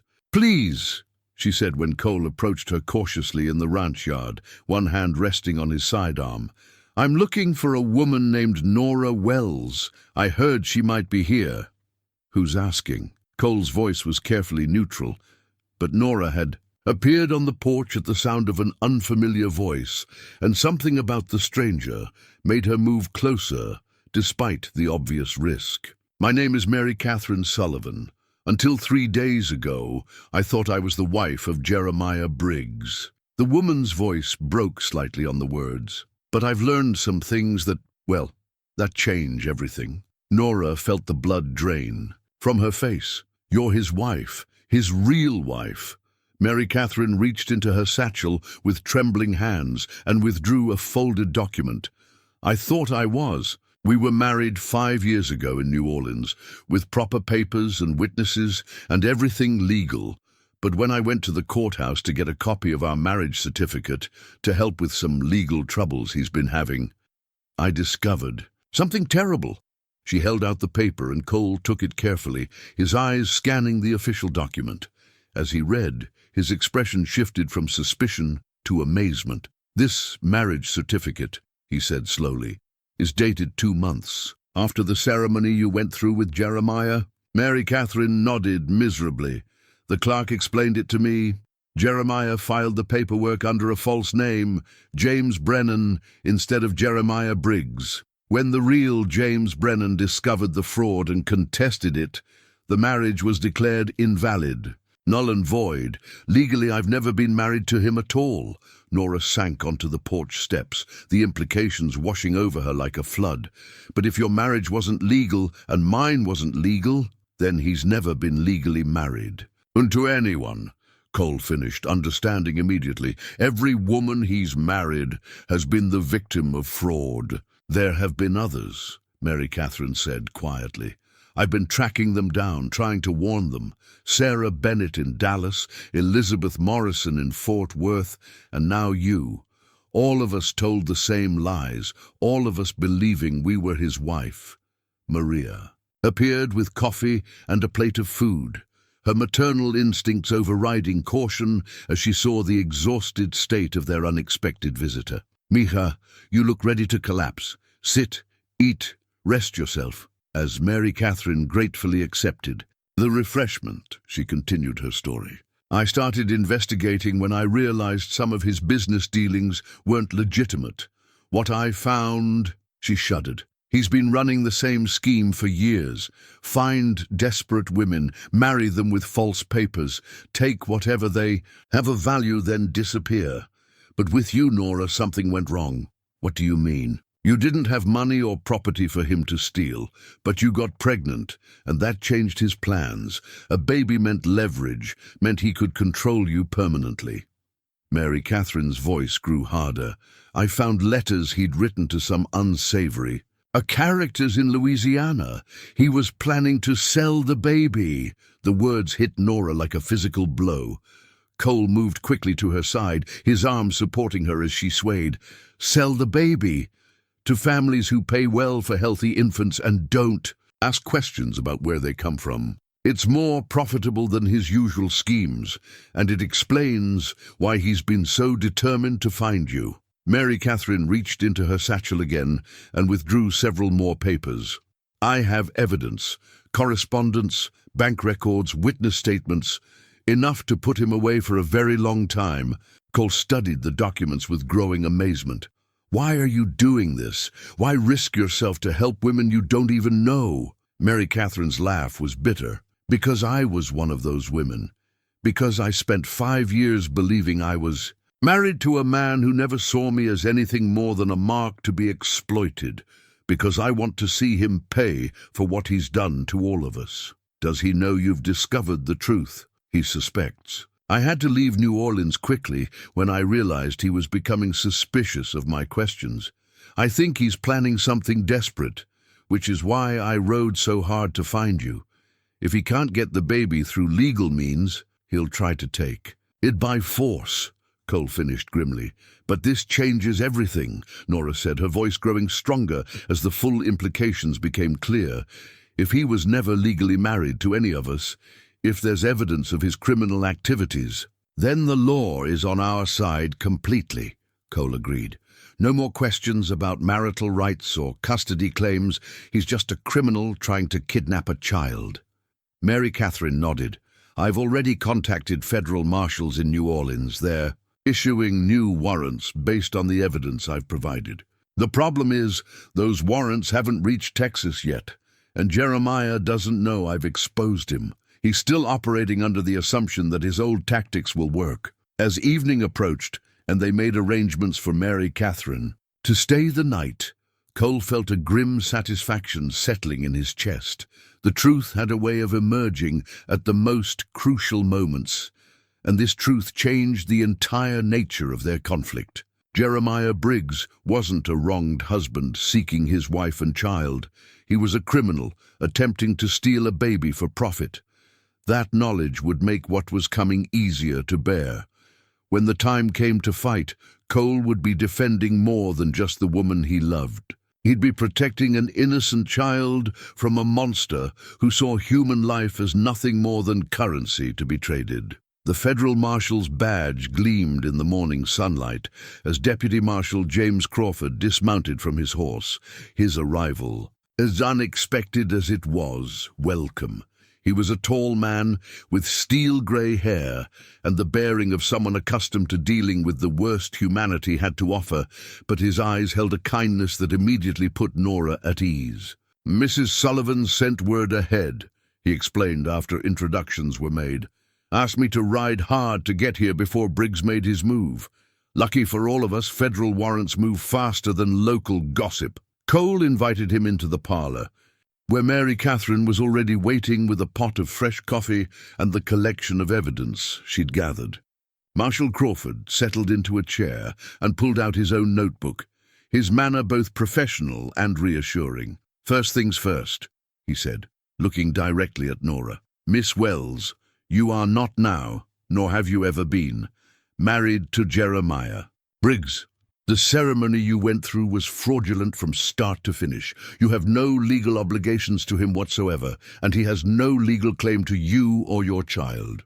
The words, spoken with official authority, lifted a weight from Norah's shoulders that she'd been carrying for so long she'd forgotten what it felt like to stand straight. I knew it wasn't real, she said quietly, but hearing it from a federal marshal makes it feel final. It is final, Crawford confirmed, but what's more important is what we've learned about Briggs's larger operation. Mrs. Sullivan's evidence has helped us connect him to a network of criminals operating across multiple states. He's not just a small-time fraud artist. He's part of something much bigger and much more dangerous. Mary Catherine leaned forward, her face grave. Tell them about the baby trafficking. Crawford's expression darkened. Briggs has been working with a group that specializes in acquiring infants for wealthy families who don't want to go through legal adoption channels. They pay premium prices for healthy babies, especially those with light complexions and no official birth records. Your child, Miss Wells, would have been worth a considerable sum to them. Cole's hand clenched into a fist on the arm of his chair. How many babies are we talking about? At least a dozen that we can prove, probably more. The operation spans from Louisiana to California, with Briggs handling the acquisition end of things. He targets vulnerable women, gets them pregnant through his fake marriages, then takes the children after birth. The women usually disappear shortly after. The casual way he said disappear made Norah's blood run cold. You mean he kills them? Can't prove that yet. But given that none of the other women have ever been seen again, Crawford left the sentence unfinished. But this changes everything about how we handle the situation, Cole said, understanding the implications immediately. When Briggs comes, and he will come, we're not dealing with a domestic dispute anymore. We're dealing with federal crimes. Exactly. Which means when he shows up, you have full federal authority to defend yourselves by any means necessary. More importantly, I have backup coming. A full federal team should arrive within the next 2 days. 2 days, Norah repeated. Will he wait that long? Crawford exchanged glances with Mary Catherine. That's the concerning part. Mrs. Sullivan's investigation has made him nervous. We have reason to believe he's accelerated his timeline. Intelligence suggests he's planning to move against you within the next day or two, before any federal intervention can stop him. So we're back to the original plan, Cole said grimly. Defend the ranch until help arrives. With one crucial difference, Crawford said, reaching into his vest and producing an official-looking document. This is a federal protection order. It gives you legal authority to use deadly force in defense of Miss Wells and her unborn child. No questions asked, no legal consequences. Jeremiah Briggs is now classified as an armed and dangerous federal fugitive, and anyone acting with him is considered equally dangerous. The marshal's badge caught the light again as Crawford leaned back in his chair, and Norah found herself staring at it. All these months, she'd thought of herself as a victim, running from a bad marriage. Now she understood she'd actually been fleeing a criminal organization that viewed her unborn child as merchandise. There's something else, Mary Catherine said quietly. I received a telegram yesterday from a woman in El Paso, another one of Jeremiah's wives. She's pregnant too, and she's been hiding in a mission there. This isn't just about you anymore, Norah. If we can stop him here, we can save other women and children. The weight of that responsibility settled on the room like a heavy blanket. They weren't just fighting for their own future anymore. They were fighting to stop a criminal enterprise that had destroyed countless lives. When he comes, Cole said finally, how many men should we expect? Crawford consulted his notes. At least 4, possibly 6. They're experienced with violence and accustomed to intimidating isolated women, but they're not used to organized resistance from well-armed defenders. Then they're in for a surprise, Cole said, his voice carrying the quiet confidence of a man who'd made his decision and found peace with it. That afternoon, as they made final preparations for what felt like an inevitable confrontation, Norah reflected on how completely her understanding of the situation had changed. She wasn't a runaway wife anymore. She was a federal witness under protection. Jeremiah wasn't a wronged husband. He was a dangerous criminal who targeted her for reasons that had nothing to do with love or marriage.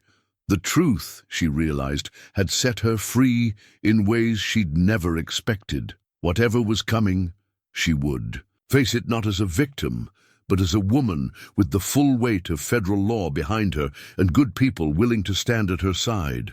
Maria found the wedding dress fabric buried in the bottom of an old cedar chest in the attic, wrapped carefully in tissue paper that had yellowed with age. She brought it down to the kitchen where Norah was trying to focus on mending despite the controlled chaos of defensive preparations happening around them. The fabric was ivory silk with delicate pearl buttons, enough to make a simple but elegant dress. I saved this from when Senora Catherine was planning her sister's wedding, Maria explained, smoothing the lustrous material with reverent hands. She ordered too much, and she told me to keep it for something special. I think she would want you to have it. Norah touched the silk gently, amazed by its softness. Maria, I can't take something so precious. This should be saved for someone in your family. Mia, Maria said firmly, you are family, and when this trouble is over, when Senor Cole makes you his wife properly, you will need a dress worthy of the occasion. The optimism in Maria's voice, her absolute certainty that they would survive what was coming, brought tears to Norah's eyes. Around them, the ranch had transformed into something approaching a military operation. Cole and Marshal Crawford had spent the morning positioning men at strategic points, checking ammunition supplies and establishing communication signals. Yet here was Maria, planning for weddings and happier times as if their future was already assured. Do you really think we'll get through this? Norah asked quietly. I have seen Senor Cole face down cattle rustlers, drought, bank foreclosures, and the death of everyone he loved, Maria replied, beginning to measure the fabric against Norah's frame. I have never seen him fail when he sets his mind to protecting something, and I have never seen him care about anything the way he cares about you. Through the kitchen window, they could see Cole and Tom Brennan positioning additional rifles in the barn loft, their movements efficient and purposeful. Marshal Crawford was checking the approaches to the ranch house, his professional eye assessing fields of fire and defensive positions with the expertise of someone who'd planned similar operations before. The baby's been restless all morning, Norah said, one hand moving to her belly where she could feel constant agitated movement. It's like she knows something's wrong. She? Maria raised an eyebrow. You think it's a girl? I dream about her sometimes. Dark hair like mine, but Cole's eyes, strong and stubborn and absolutely fearless. Norah smiled despite her worry. Though given the circumstances she's being born into, fearless might be a necessity rather than a choice. Mary Catherine appeared in the doorway, her face tense with news. Marshal Crawford just received a telegraph message. Jeremiah and his men were spotted at the way station in Millerville this morning. That's only 20 miles from here. The information sent a chill through the kitchen. 20 miles meant they could arrive by evening if they rode hard, or by morning if they approached more cautiously. How many? Norah asked, though part of her didn't want to know. 5 men, all armed, asking questions about the best routes to the Maddox Ranch. Mary Catherine sat down heavily in a chair. The station master said they looked like they meant business, professional, dangerous. Maria carefully folded the wedding dress fabric and placed it in a basket with thread and needles. Then we finish our preparations and trust in God and good. Men with rifles, she said pragmatically. Mija, you should rest while you can. If the baby decides to come during all this excitement, you'll need your strength. As if summoned by the mention of rest, Dr. Harrison arrived for his scheduled check on Norah's condition. His medical bag seemed almost absurdly ordinary amid the military preparations, but his presence provided a different kind of reassurance. The promise that whatever happened, proper care would be available. How are you feeling, Miss Wells? He asked as he conducted his examination. Any unusual pains or discomfort? The baby's been very active today, Norah admitted. More than usual. And I've had some cramping, but nothing severe. Dr. Harrison's expression grew thoughtful as he listened to the baby's heartbeat and checked Norah's general condition. The child's position has shifted, he said finally. I'd say you're probably within a week of delivery, possibly less. The stress of the current situation may be accelerating things. Cole, who had been standing quietly in the doorway, stepped forward. Is there anything we should be concerned about? Just the usual precautions. Keep her as calm as possible, ensure she gets adequate rest, and call me immediately if labor begins. Dr. Harrison packed his instruments with practiced efficiency. Given the circumstances, I'll plan to stay in town, rather than returning to my usual rounds. If you need me, send word immediately. That evening, as the sun set in brilliant shades of orange and gold, the ranch settled into an armed calm that felt like the held breath before a storm. Guards were posted at all approaches, signals established, and contingency plans reviewed. One final time, in the kitchen, Maria worked quietly on the wedding dress, her needle flying through the ivory silk as if she could sew hope itself into every seam. Norah sat with Cole on the front porch, watching the last light fade from the sky and trying to memorize the peaceful beauty of the moment. Tomorrow might bring violence and terror, but tonight there was still time for quiet conversation and the gentle pressure of his hand on hers. "Whatever happens," Cole said quietly, "I want you to know that these past weeks have been the happiest of my life. You've given me back something I thought was lost forever." "What's that?" "The belief that the future could be better than the past. That love was worth the risk of loss." He turned to look at her, his face serious in the gathering darkness. "Promise me something, Norah. If things go badly tomorrow, if I don't..." "Don't," she interrupted firmly. "Don't you dare talk like that. We're going to get through this together, and then we're going to have that wedding Maria's planning. I've seen the dress fabric, and I'm not wasting good silk on a widow's weeds." Cole's laugh was soft but genuine. "Yes, Ma'am. I suppose I'd better survive then.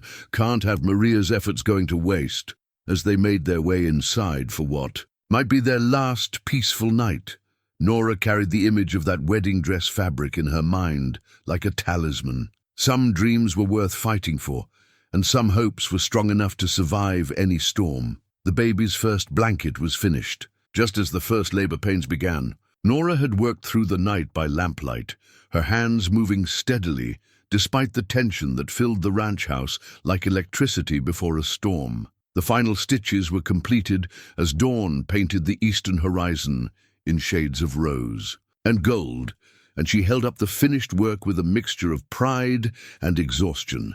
The blanket was beautiful, soft yellow cotton bordered with intricate embroidery in pale green thread. Every stitch had been placed with love and hope, creating something that would wrap her child in warmth and the memory of these difficult but precious days. As she folded it carefully, the first contraction hit her like a wave, not painful yet, but unmistakably significant. "Maria," she called softly, not wanting to wake the entire household but needing the older woman's wisdom. "I think it's time."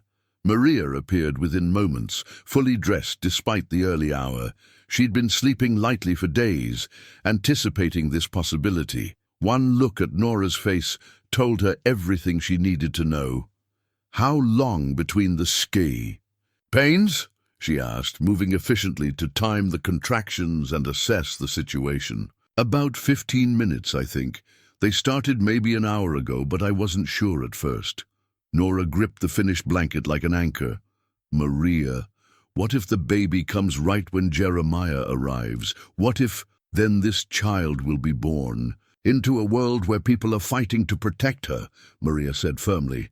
"And that's not such a bad beginning, Mija. Many children are born into indifference. This one will know from her first breath that she's worth defending." Cole appeared in the doorway, his hair tousled from sleep, but his eyes immediately alert.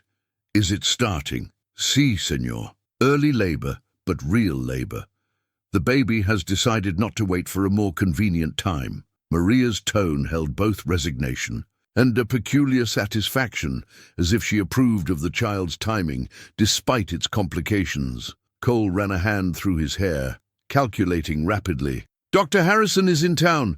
I can send Tom to fetch him, but if Briggs and his men are as close as we think, we may have to manage without him," Norah finished, understanding the dilemma immediately. Sending a rider to town would weaken their defenses and potentially alert Jeremiah to their situation if his men were watching the roads. Marshal Crawford arrived in the kitchen, drawn by the unusual activity. When the situation was explained, to him his expression grew thoughtful. "Early labor can take many hours," he said. "If we're lucky, this baby won't arrive until after we've dealt with Briggs. But we need to be prepared for all possibilities." "What do you mean?" Cole asked. "I mean, if the confrontation happens while Miss Wells is in active labor, she'll need to be moved to the safest location possible. The root cellar, perhaps, or the interior room with the thickest walls, somewhere bullets can't reach her." The practical nature of the discussion, planning for gunfire while a baby was being born, struck Norah as surreal. Yet it was their reality, and she found herself grateful for the marshal's matter-of-fact approach to managing an impossible situation. Another contraction gripped her, stronger this time, and she breathed through it with the careful control Dr. Harrison had taught her during his visits. When it passed, she looked around at the 3 people who had become her family in these short weeks. "I need you all to promise me something," she said quietly. "If it comes down to choosing between saving me and saving the baby, you save the baby. Do you understand? This child is innocent in all of this. She deserves her chance at life." "Norah," Cole started to protest, but she cut him off. "Promise me," she insisted, her voice carrying an authority that came from somewhere deep inside her. "I won't bring a child into this world just to have her orphaned because people were too sentimental to make hard choices." Cole knelt beside her chair, taking her hands in his. "I promise you something better," he said fiercely. "I promise that both of you are going to survive this. Both of you are going to live to see tomorrow and next week and next year. I don't care what it takes." Mary Catherine appeared in the kitchen, her face tense with news. "Riders on the horizon," she reported. "Still distant, but definitely coming this way. 5 men, moving carefully, not in any hurry." Marshal Crawford nodded grimly. "They're taking their time, probably scouting the approaches. Professional caution.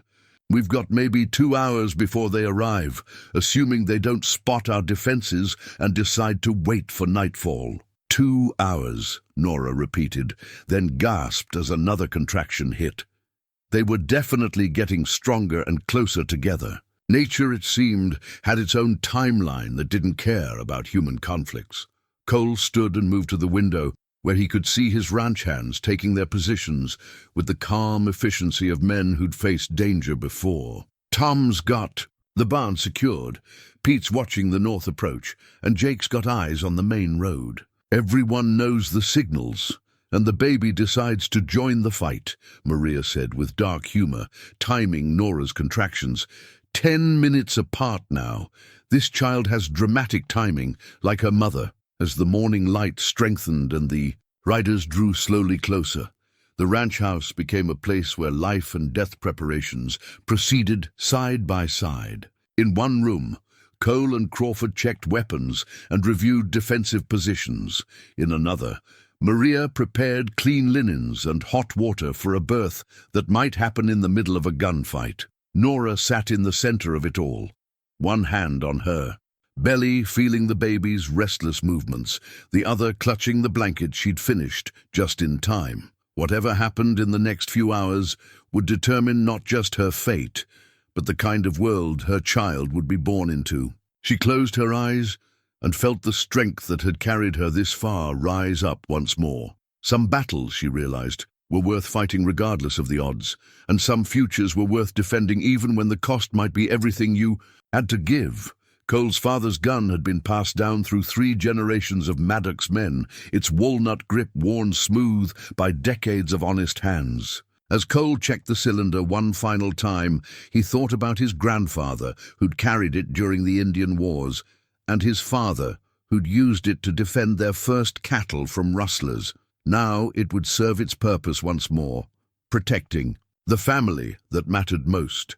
The riders had stopped just beyond rifle range, close enough to be clearly seen, but far enough away to avoid immediate confrontation. Through his field glasses, Cole could make out 5 men, all armed, all sitting, their horses with the confidence of men accustomed to violence. The largest of them, a heavy-set man with a black beard, had to be Jeremiah Briggs. "He's studying our defenses," Marshal Crawford observed, his own rifle resting across his knee as he watched from the parlor window. "Smart, probably counting. Our men looking for weaknesses." From upstairs came the sound of Norah trying to muffle a cry as another contraction hit. Labor was progressing faster than anyone had expected, and Dr. Harrison was still in town, unreachable without compromising their position. "He can study all he wants," Cole said grimly. "He's not getting near this house." As if hearing his words, one of the riders detached himself from the group and approached slowly, a white cloth tied to his rifle barrel. Cole recognized the man from wanted posters, Jeremiah Briggs himself, playing at parley while his men spread out to flank the ranch house. "Maddox!" Briggs called when he was close enough to be heard clearly. "I've come for what's mine. Send out my wife and child, and there'll be no trouble." Cole stepped onto the front porch, his father's gun holstered but visible, his stance radiating the quiet confidence of a man defending his own ground. "Jeremiah Briggs," he called back, "you're a wanted man with federal warrants out for your arrest. You have no wife, no child, and no claim to anything on this property. Turn around and ride away, and you might live to see another sunrise." Briggs laughed, the sound carrying an edge of madness that made Cole's skin crawl.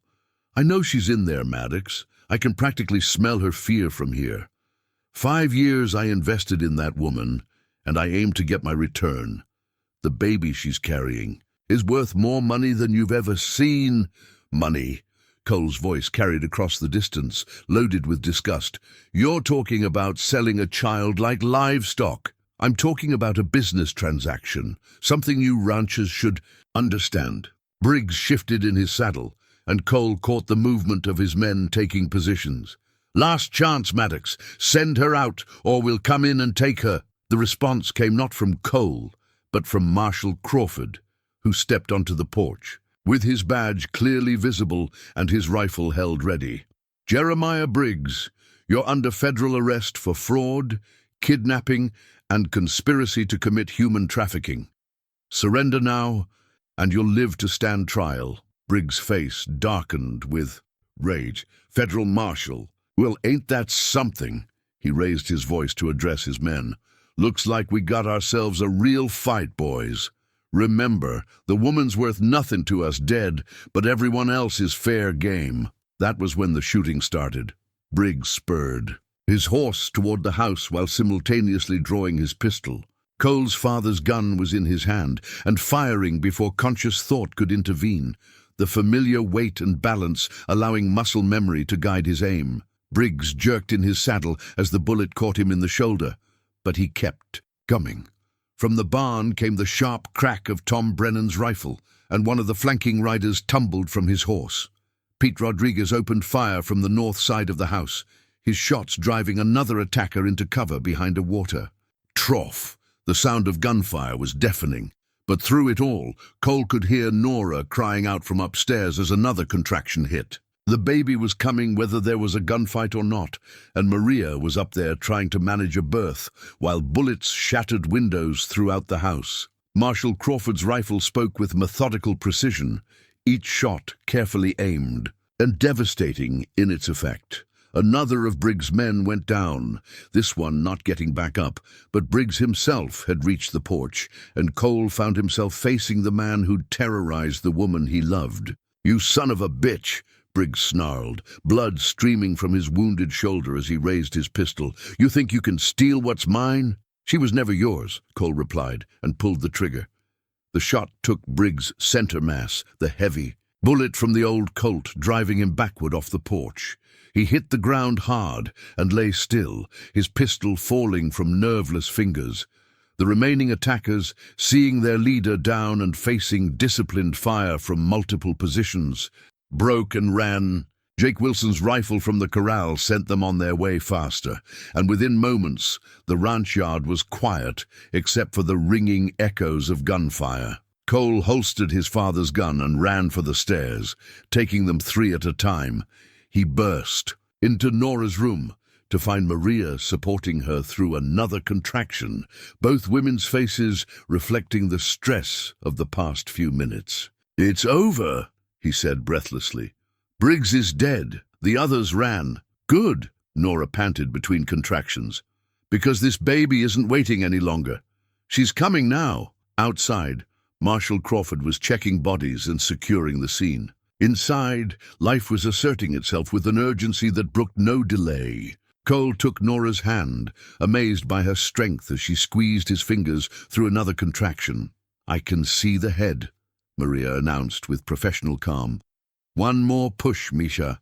Your daughter is ready to meet the world," as Norah bore down with the final effort of bringing life into the world. Cole reflected on the strange symmetry of the moment. Death had been driven from their door, just as new life arrived to take its place. His father's gun had played its part in the old story, but now it was time for new stories to begin. The new birth certificate lay on Dr. Harrison's desk, the ink still wet as he filled in the final details. Baby Catherine Rose Maddox had entered the world at 11:47 in the morning, healthy and strong despite the dramatic circumstances of her arrival. When the doctor had asked for the father's name, Cole had answered without hesitation, and Norah had squeezed his hand in grateful agreement. "She's perfect," Norah whispered, cradling her daughter against her chest as the baby nursed contentedly. The yellow blanket she'd finished that morning was wrapped around them both, creating a cocoon of warmth and safety. "Look at her hands, Cole. So tiny, but so strong." Cole sat on the edge of the bed, one finger gently stroking the baby's dark hair. She had Norah's coloring, but something about her eyes, when they briefly opened, reminded him of his own family. Whether genetics or wishful thinking, it didn't matter. This child was his daughter in every way that counted. "Catherine Rose Maddox," he said softly, testing how the name sounded. "After my mother and Katie, if that's all right with you." "It's perfect," Norah agreed. "She'll have strong women to live up to." Through the window, they could see Marshall Crawford supervising the removal of Jeremiah Briggs's body while his deputies rounded up the surviving members of the criminal gang. The federal investigation would continue, but their part in it was essentially over. Justice, swift and final, had been served. Dr. Harrison knocked softly before entering, his medical bag in hand for a final check on both mother and child. "How are we feeling, Miss Wells?" "Mrs. Maddox," Cole corrected firmly. "We'll be married as soon as you clear her for travel to town." Dr. Harrison smiled as he examined the baby, checking reflexes and breathing with practiced efficiency. "Well, Mrs. Maddox, you've given birth to a remarkably healthy daughter under remarkably difficult circumstances. I'd say you're both ready to begin your new life whenever you choose." Maria appeared in the doorway with a tray of fresh tea and the kind of nourishing soup she insisted new mothers required. Behind her came Mary Catherine, her face bright with joy and relief. "She's beautiful," Mary Catherine said, peering at the baby with wonder. "After everything we've been through, to see something so perfect and innocent. What will you do now?" Norah asked. "With Jeremiah gone, you're free to rebuild your life, however you choose." Mary Catherine settled into a chair, accepting tea from Maria with grateful hands. "Marshall Crawford has offered me a position helping other women who've been victimized by schemes like Briggs. Apparently, my experience and the evidence I've gathered make me uniquely qualified to help federal investigators understand how these operations work." "That sounds like important work," Cole observed. "It is, and it means I can help ensure that other women don't go through what we did." Mary Catherine smiled at the baby, who had finished nursing and was now sleeping peacefully in her mother's arms. "Besides, someone needs to keep an eye on this little one as she grows up.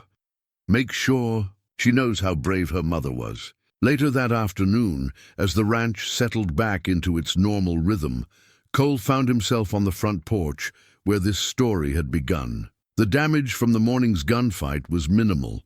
A few broken windows, some bullet holes in the barn. Siding, nothing that couldn't be repaired. But the psychological landscape had changed completely. The shadow that had hung over them for weeks was gone, replaced by the bright promise of a future they could build together. Reverend Matthews arrived as the sun was setting, having ridden out as soon as word reached town about the baby's birth and the resolution of the crisis. He'd brought his wife, who came bearing gifts of baby clothes and offers of practical help. "I understand. There might be a wedding to plan," the Reverend said with a smile that crinkled the corners of his eyes. "Nothing I like better than celebrating new life and new beginnings." "As soon as possible," Cole confirmed. "We've waited long enough to make this official." That evening, as the household settled into the peaceful routine of caring for a newborn, Cole sat in his study, updating the ranch ledgers. But instead of the usual entries about cattle and feed costs, he found himself writing different kinds of notes: plans for expanding the house to accommodate a growing family, ideas for improving the children's room, dreams that had seemed impossible just that morning. A soft knock at the door interrupted his thoughts. Norah appeared, moving carefully but steadily, with baby Catherine sleeping in her arms. "I wanted to show her where her father works," she said, settling into the chair across from his desk. "And to thank you for writing your name on that birth certificate, for claiming us as your own." Cole set down his pen and looked at the two people who had transformed his life so completely. "I should be thanking you," he said, "for bringing love back into this house, for giving me a reason to believe in tomorrow again." "What happens now?" Norah asked, echoing the question she'd posed weeks earlier under very different circumstances. "Now we live," Cole replied simply. "We raise our daughter, we build our marriage, and we trust that the worst is behind us. We take each day as it comes, and remember that some things are worth fighting for." Outside, the Texas stars appeared, one by one in the clear night sky, watching over a ranch where peace had finally come to stay. Inside, a new family began the first night of what they hoped would be a very long and happy life together. And somewhere in the distance, the future stretched out before them like an unwritten story, full of possibilities they were only beginning to imagine.